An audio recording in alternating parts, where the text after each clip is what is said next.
I didn't become a game warden for the badge or the truck or the stories people tell in bait shops.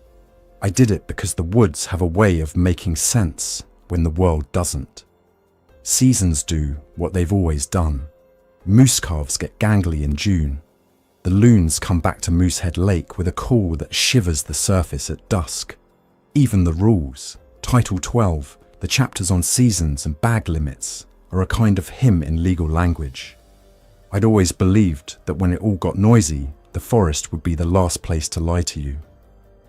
On the morning everything changed, I left the Greenville station before sunup, coffee in a stainless mug, radio crackling with the usual pre-season chatter, camp inspections, a burned-out taillight on a pickup near Rockwood, a report of a snagged boat prop in Lily Bay.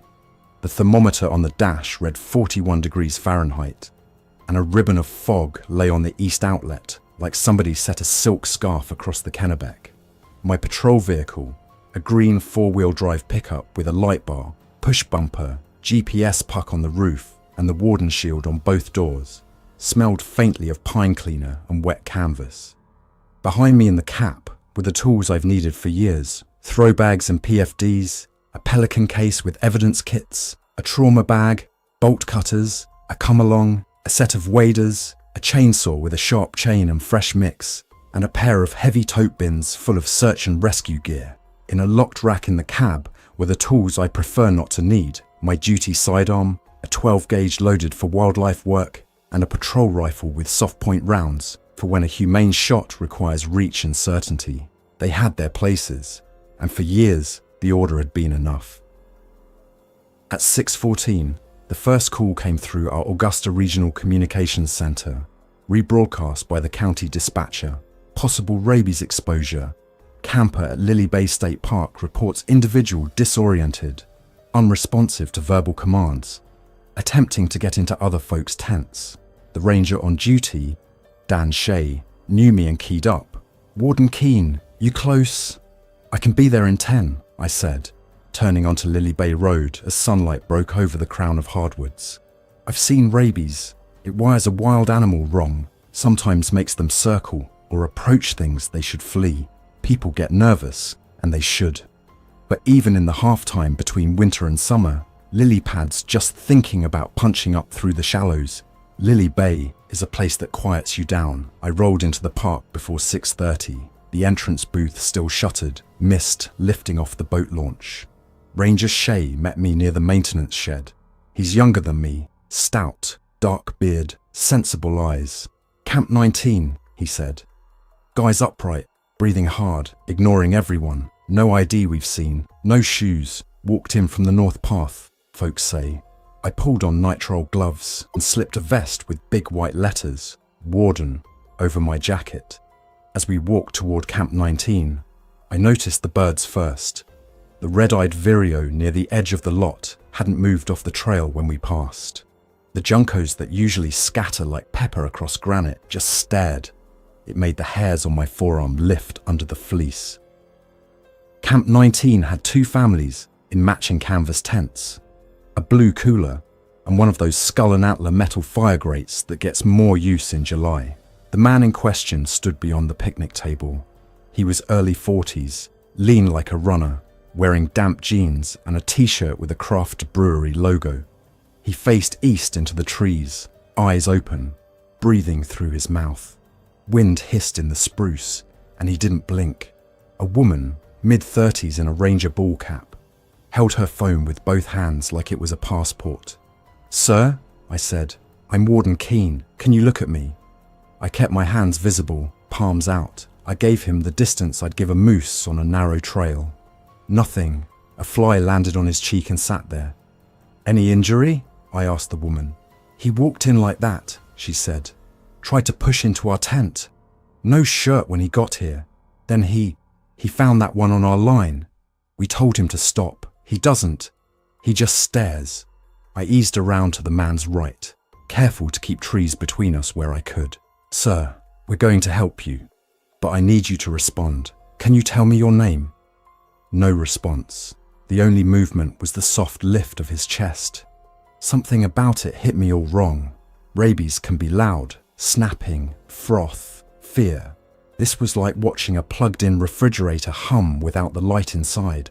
The wrongness spread to the girl peering out from one tent flap, and to the father holding a canoe paddle chest high as if he'd never meant for it to be useful that way. "Dan," I said to the ranger, "let's keep folks back. Call for an ambulance. Slow, non-emergent for now. And get the park radio to channel 3 if you have it." Dan nodded and backed away. I kept my tone calm. "Sir, I'm going to step closer, all right?"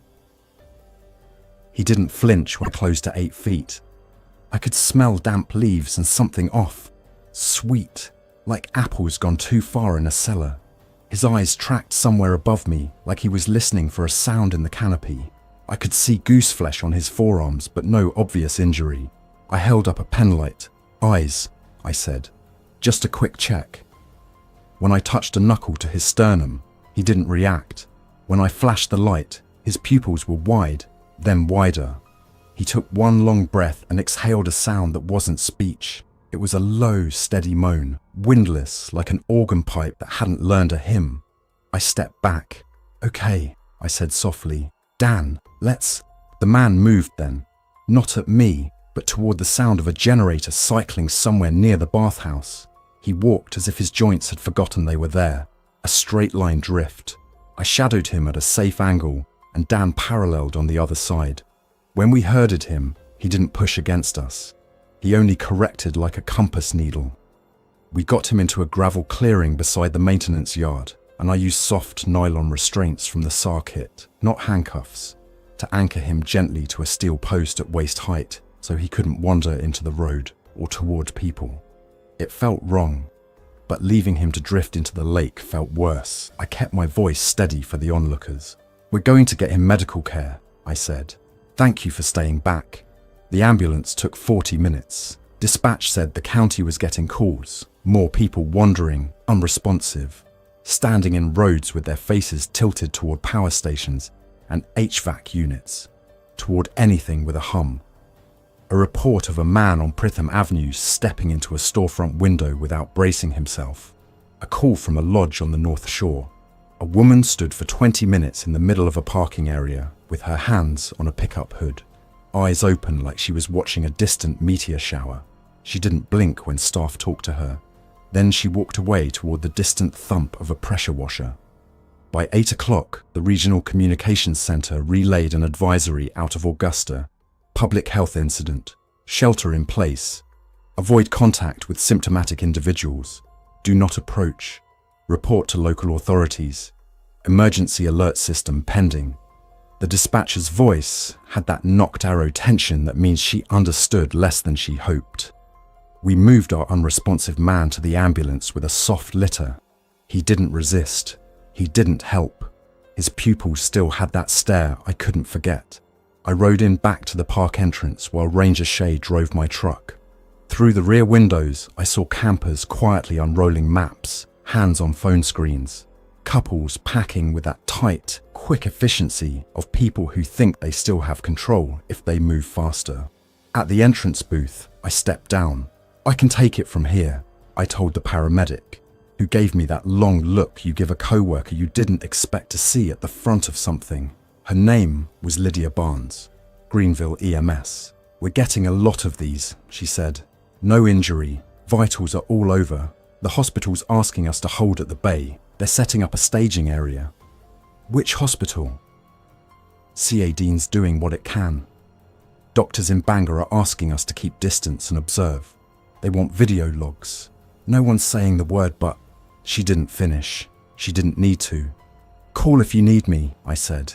"Ranger Shea and I will work the campground and see who wants escorted exits." By 9:30, our radios sounded like a storm. The sheriff's office asked for resource officers to close the high school and direct parents to the athletic field in case they insisted on early pickup. Fish and Wildlife got a request from a hatchery. 2 workers had gone unresponsive at the intake screen and were standing in water up to their belts, eyes open, hands on the grating.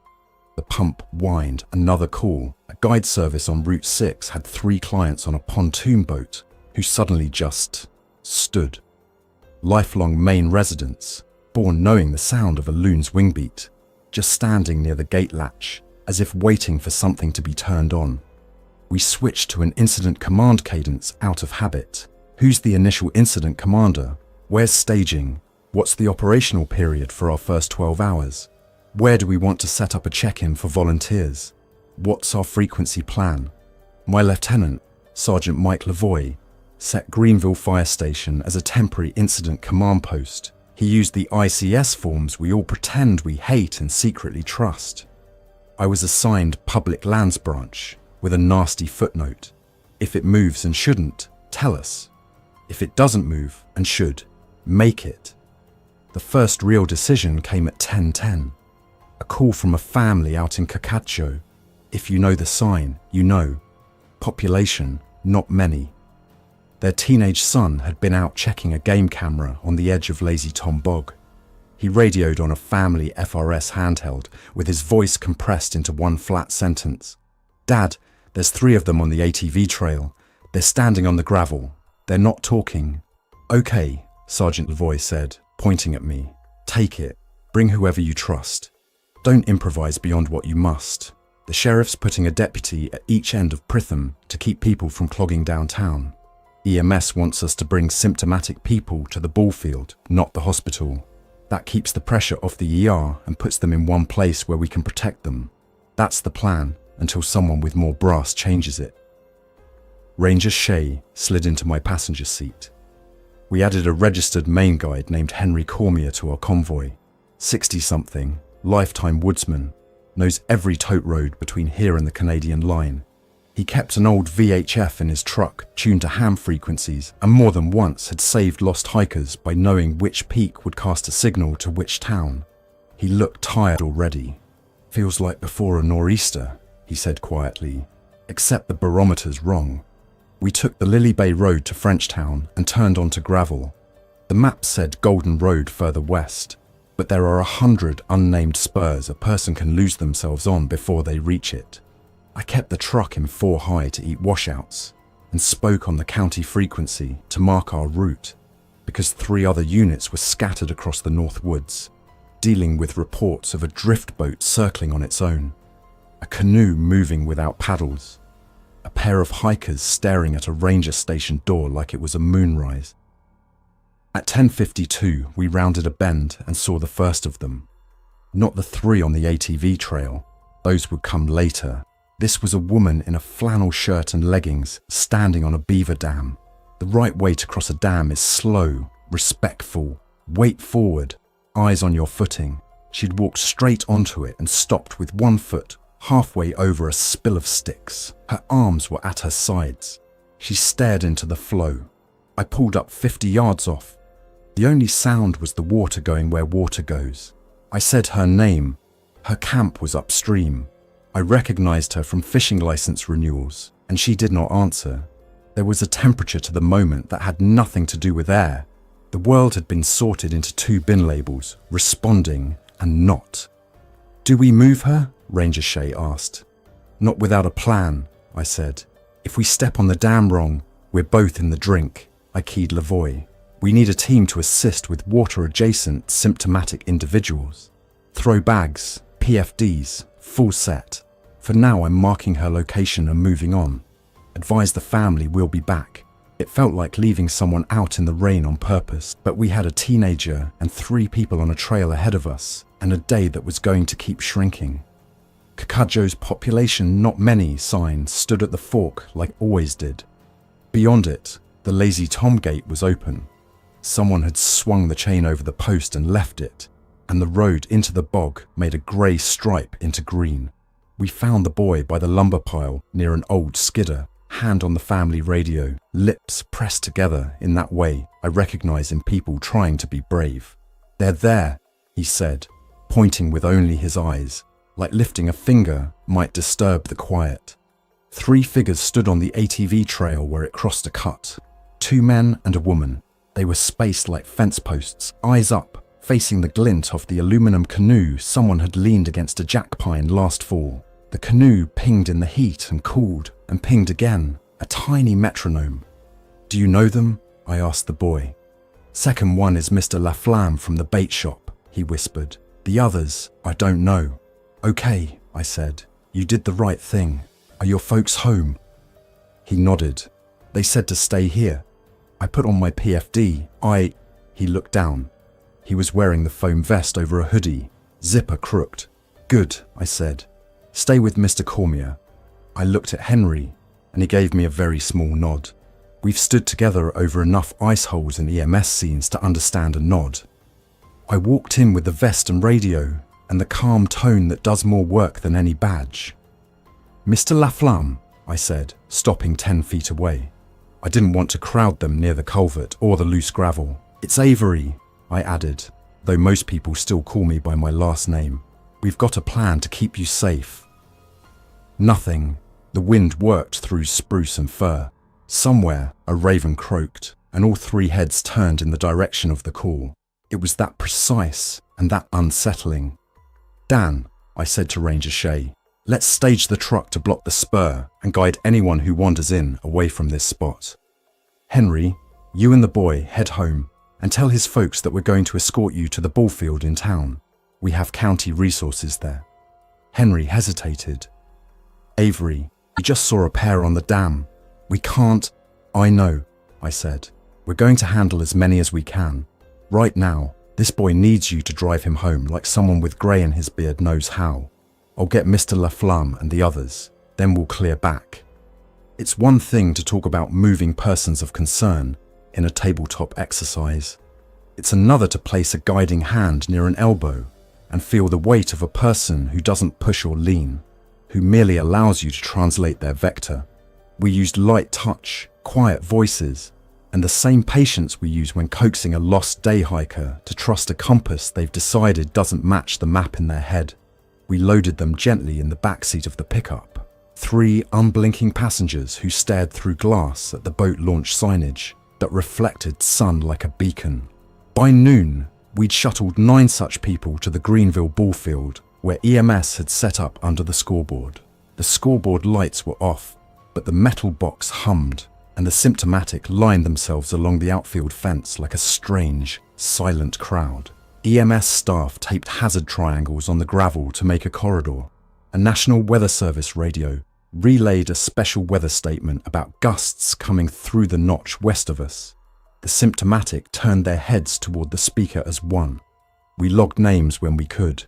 We separated families by a lane of cones, only because it helped the ones who were still responsive feel like they were doing something.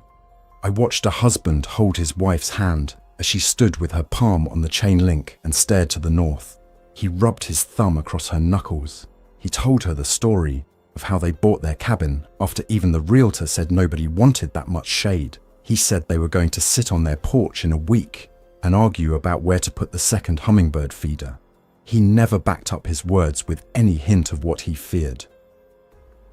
At 13:15, my lieutenant called me off the ballfield to a problem that felt like a test designed by a restless god.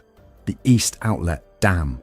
The fish ladder rumbled. 2 men wearing waders had stepped into the tail race and stood, eyes open, hands against the safety rail. A third had climbed the catwalk, crossed the yellow-painted steel, and stopped mid-span. The dam crew had cut power to non-essential systems, and still the symptomatic drifted toward the lowest, persistent sound like compass needles to a lodestone. We closed the access road. The dam foreman met me with his hard hat in hand. If they slip, they're gone under, he said, and I can't have my crew in there if this is what it looks like. We set a downstream safety line, tied a live bait bucket to it for weight, and used throw bags with practice muscle memory. Easy, I said to Ranger Shea. Hands to the upper arm. Don't grasp a wrist. We don't want a twist reaction if there is one. We guided the 2 waded men back a foot and another, steadied their footing, and allowed their feet to find ground like iron filings settling. We brought them to shore with slow care and loaded them to an ATV for a ride to the truck. The one on the catwalk took longer. He didn't move to voice. He also didn't move to touch.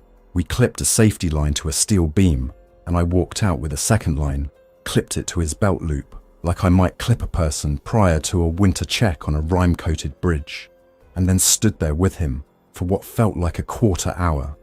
I talked about trout runs like I was reading him a weather report. I felt the metal hum through the soles of my boots and watched his eyes track the 60-cycle echo like a distant star. When the wind shifted and the only sound was water, his eyes came down just an inch. That was enough. "Okay, friend," I said. "Let's go see the green grass." It made no sense and was entirely right. By 1540, the ballfield held 24 people in a quiet curve along the fence. Families sat in clusters on the infield, backs against coolers. The sheriff set a perimeter with traffic cones, then replaced the cones with cruiser bumpers when cones felt like too thin a line. The fire chief set up a generator, not too close, and a row of floodlights facing outward in case we needed a glare wall later. We coordinated on an ICS 201 map of town.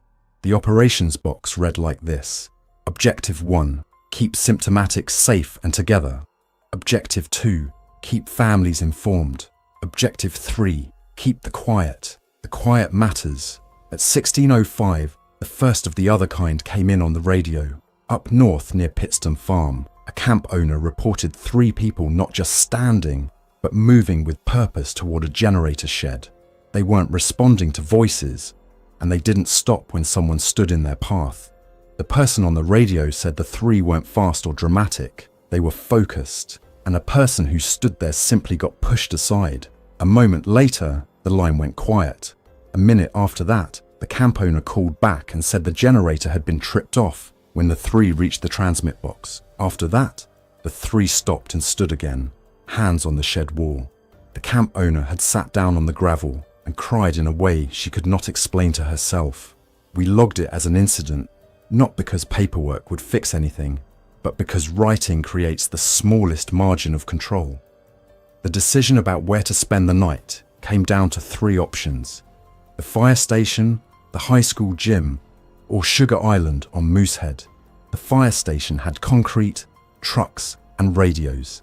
It also had garage doors that hummed when they moved, and any humming now felt like a lighthouse. The high school gym had space, but too many glass doors and a PA system we couldn't guarantee we could keep silent. Sugar Island had a lodge, a dozen camps, a good dock, and the kind of distance that makes a person squared to the ground sleep better.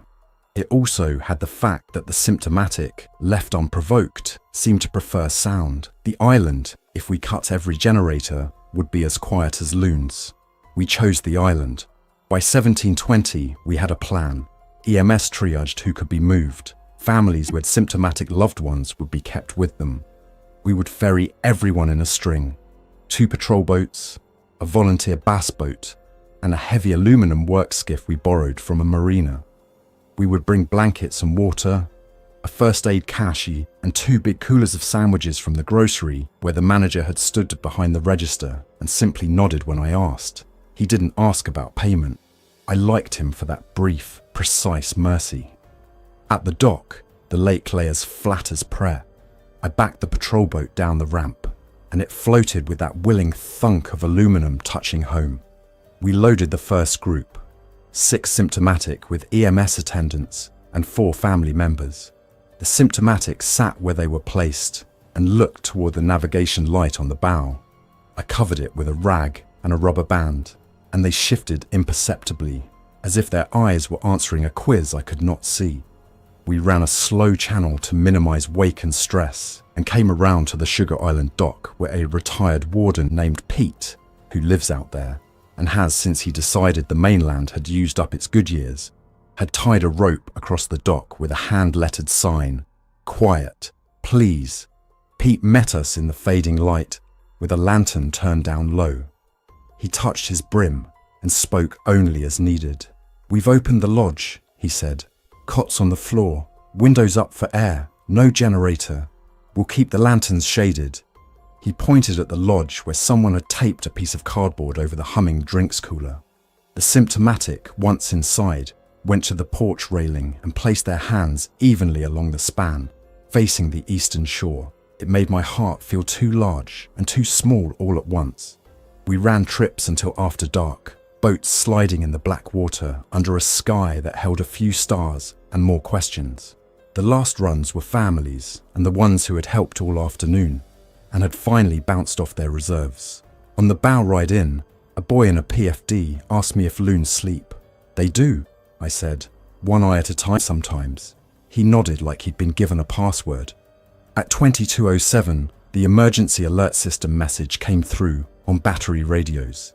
The male voice was very calm. "Shelter in place. Local authorities may direct you to community gathering points. Limit use of generators. Keep lights minimal. Do not approach symptomatic individuals. If you are at a community point, remain there until given an all clear by local officials." He repeated it in plain, steady phrases, like a ranger giving trail advice to an anxious hiker.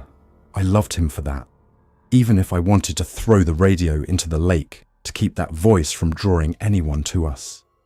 We put the boats to bed on the lee side of the island.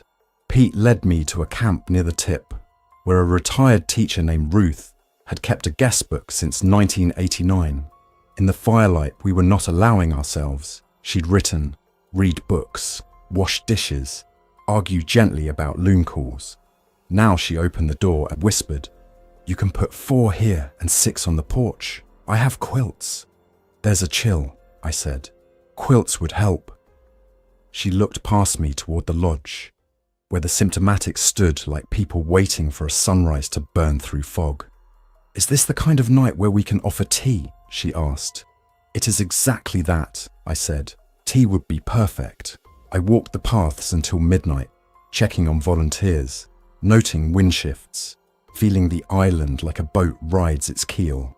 I found a young man sitting on a bench, looking at the water without seeing it.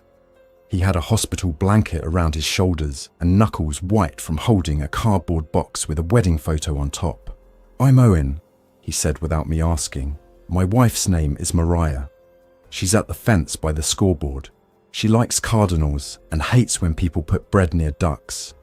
He spoke like he was leaving voice notes for himself in case memory turned slippery. I took out my notebook and wrote his words as he said them, because putting them on paper made them feel like a bridge with boards you could test with your boot heel. At 1:35, I climbed the ridge to the old fire warden's overlook, a place where the view makes you understand how this lake got its old name and kept it. The air was so still that if you held your breath, you could hear small ripples along the shore.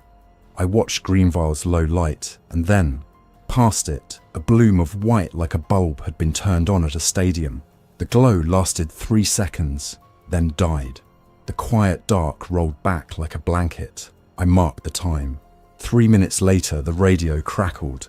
"Transformers popping," the sheriff said, voice measured. "Lines crews have cut power to outer sectors to prevent injuries. We're running the town on 1 gen set. We're keeping it down at night." "That will help," the fire chief answered. "Our people at the ballfield report that the symptomatic calmed when the lights fell. Good call." At 3:20, a motor sounded on the water. Distant, then closer. I felt my shoulders lift and then drop when it turned away. Fishermen sometimes run at odd hours. The water carries sound like news. I walked down to the lodge porch. The symptomatic stood where they had been placed. They had not sat. A blanket had slipped from one's shoulders in the night breeze, and I adjusted it the way you do for a child on a couch. The person did not react, but the act was for me anyway. I slept from 4:10 to 4:52, on a bench with my radio on my chest like a bird that might fly if I let it. At 5 o'clock, the sky softened from charcoal to slate, and the first songs of the day started. White-throated sparrows in the blueberries, a thrush with its water-glass spiral, and then clean and sudden, a loon pair on the cove. Their call is always song and warning both. This morning, it had weight.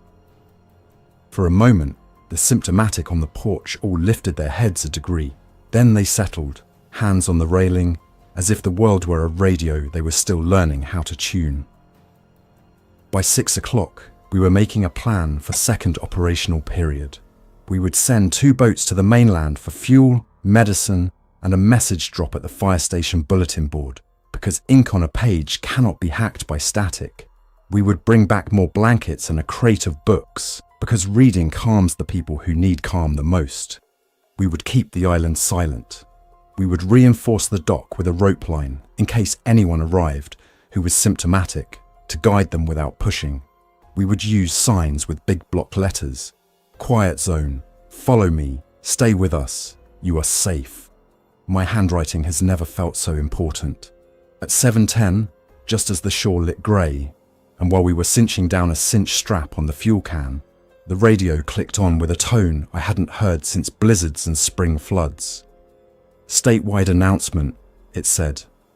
Unified Coordination Group established in Augusta. Local incident commanders have authority to set community rules as needed. Avoid generators. Avoid public address systems. Keep symptomatic persons safe, together, and observed.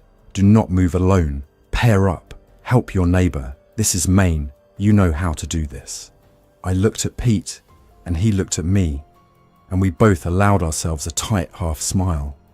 That we do, he said. We sent the boats, and I stood on the dock with a clipboard and a pencil that would write even if I had to press it against wet paper. The families on the island ate toast and peanut butter quietly on porches. Kids, even kids who had cried all night for reasons they didn't understand, found ways to turn sticks into fishing rods. A woman started a list of names, addresses, and the last calm things her symptomatic husband had said this week. It was mundane and holy all at once. At 9:12, our boats nosed back into the cove.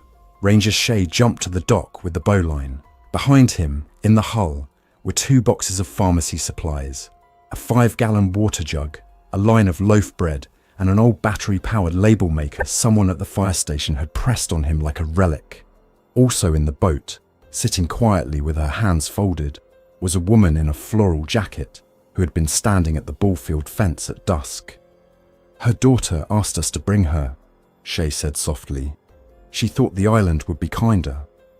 We helped her to the porch. She stepped as if following footprints we couldn't see.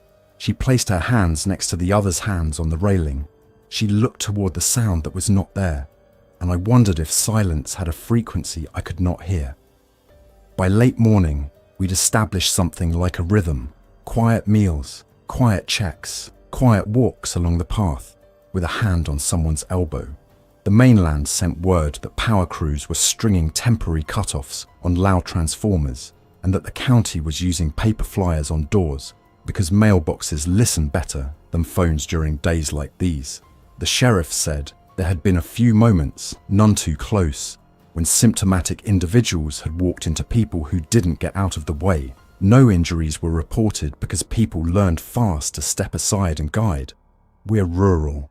We know how to accept the world as it arrives.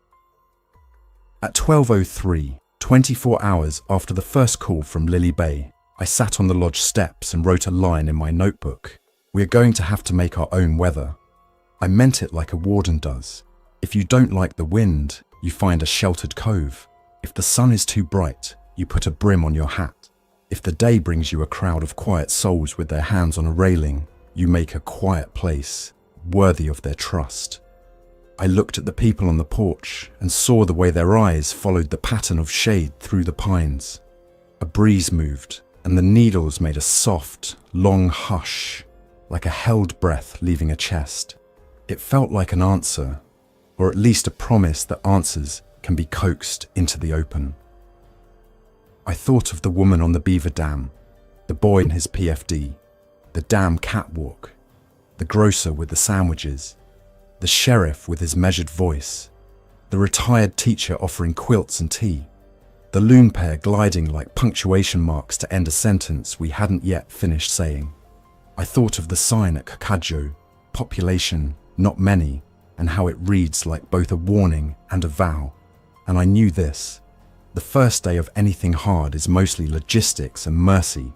After that, it becomes a life. We had started one on an island because the world had asked us to, and the forest, true to its nature, hadn't lied. I'm a game warden. I write things down when they're worth remembering, so I wrote this.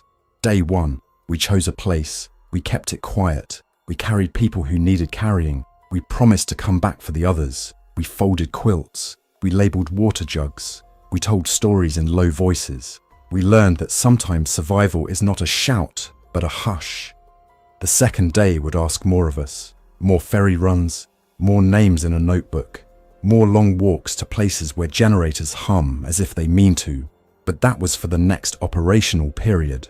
For the first 24 hours, we survived because we made a refuge and called it enough.